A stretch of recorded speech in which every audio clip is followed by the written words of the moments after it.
Magandang umaga sa ating lahat. Ngayon ay April 5, 2025 at narito ang update ukol sa magiging lagay ng panahon sa susunod na 24 oras.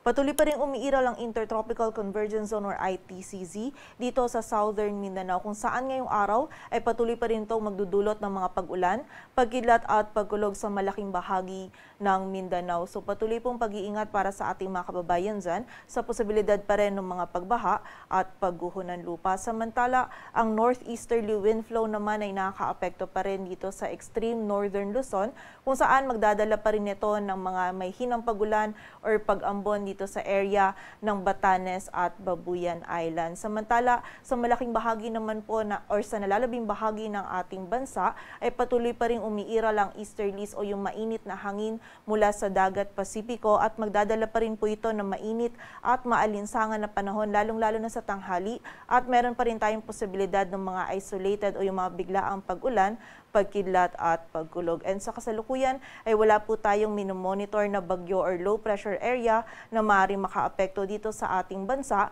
at sa mga susunod na araw itong ITCZ pa rin yung magdudulot ng mga pag-ulan dito sa ilang bahagi pa ng Mindanao maging sa area ng Palawan. At para nga sa maging lagay ng panahon ngayong araw ng Sabado, ang buong bahagi ng Luzon kasama na dyan ng Metro Manila ay makakaranas pa rin ng bahagyang maulap hanggang sa maulap na kalangitan. May posibilidad pa rin ng mga isolated na mga may hinang pag-ulan or pag-ambon sa Batanes at Babuyan Islands. Dulot po yan ng northeasterly wind flow. At sa nalalabing bahagi naman ng Luzon ay patuloy nga magiging mainit at maalinsangan yung panahon natin lalong-lalo na sa tanghali. At meron pa rin posibilidad ng mga isolated o mga biglaang pag-ulan, pagkidlat at pagkulog na dulot ng easterlies. Agwat ang temperatura sa Metro Manila ay mula 25 to 33 degrees Celsius, sa Baguio ay 17 to 25, sa Lawag ay 25 to 33, samantala sa Tuguegarao ay 24 to 30 degrees Celsius, sa bahagi naman ng Tagaytay ay 24 to 31 at sa Legazpi ay 25 to 32 degrees Celsius. Samantala sa bahagi naman ng Visayas at Mindanao, ngayong araw itong bahagi ng Davao Region, Sorsogon, Zamboanga Peninsula, maging ang Basilan, Sulu at Tawi-Tawi ay patuloy pa rin makakaranas ng maulap na kalangitan at ng mga pag-ulan, pagkidlat at pagkulog dulot ng ITCZ. Ito pong mga pag-ulan nito ay mga katamtaman at kung minsan ay mga malalakas na pag-ulan, kaya patuloy pa rin po pag-iingat para sa ating mga kababayan sa posibilidad ng mga pagbaha at pagguho ng lupa. Samantala, ang nalalabing bahagi naman ng Mindanao, maging ang buong bahagi ng Visayas at ang area din ng Palawan ay patuloy ding makakaranas ng bahagyang maulap hanggang sa maulap na kalangitan at mayroong posibilidad pa rin ng mga isolated o yung mga biglaang pag-ulan, pagkilat at pagkulog na dulot ng easterlies. Yung mga regional offices po natin is nagpapalabas pa rin ng mga thunderstorm advisories or mga babala ukol sa mga pag-ulan nito. Agwat ang temperatura sa Zamboanga ay mula 25 to 33 degrees Celsius,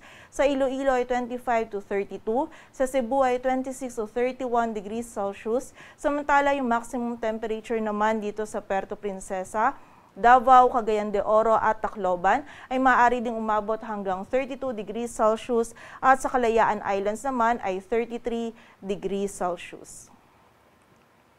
At para naman sa heat index or yung damang init, kahapon ng Biyernes, yung computed heat index natin dito sa Metro Manila ay mula 37 to 39 degrees Celsius at yung highest computed heat index naman po natin kahapon ay 48 degrees Celsius sa Dagupan City, Pangasinan, samantala 43 degrees Celsius naman sa Virac, Catanduanes at 42 degrees Celsius sa Masbate City at sa Zamboanga City. At ngayong araw naman po ay patuloy nga magiging mainit at maalinsangan pa rin yung panahon na ating mararanasan sa malaking bahagi ng ating bansa kung saan yung forecast heat index po natin dito sa Metro Manila ay mula 36 to 40 degrees Celsius at sa Dagupan City,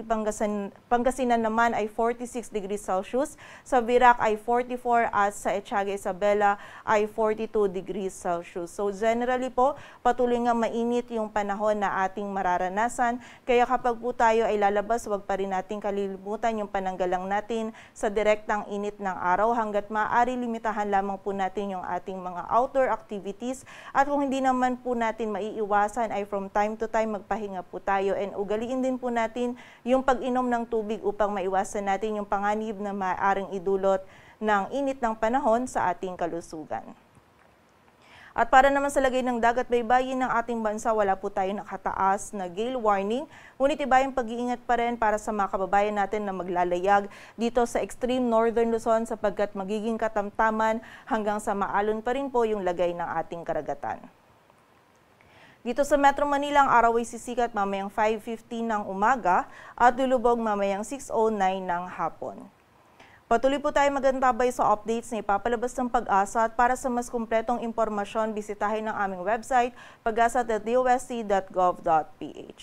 At yan po muna ang latest dito sa Weather Forecasting Center ng Pag-asa. Grace Castañeda, magandang umaga po.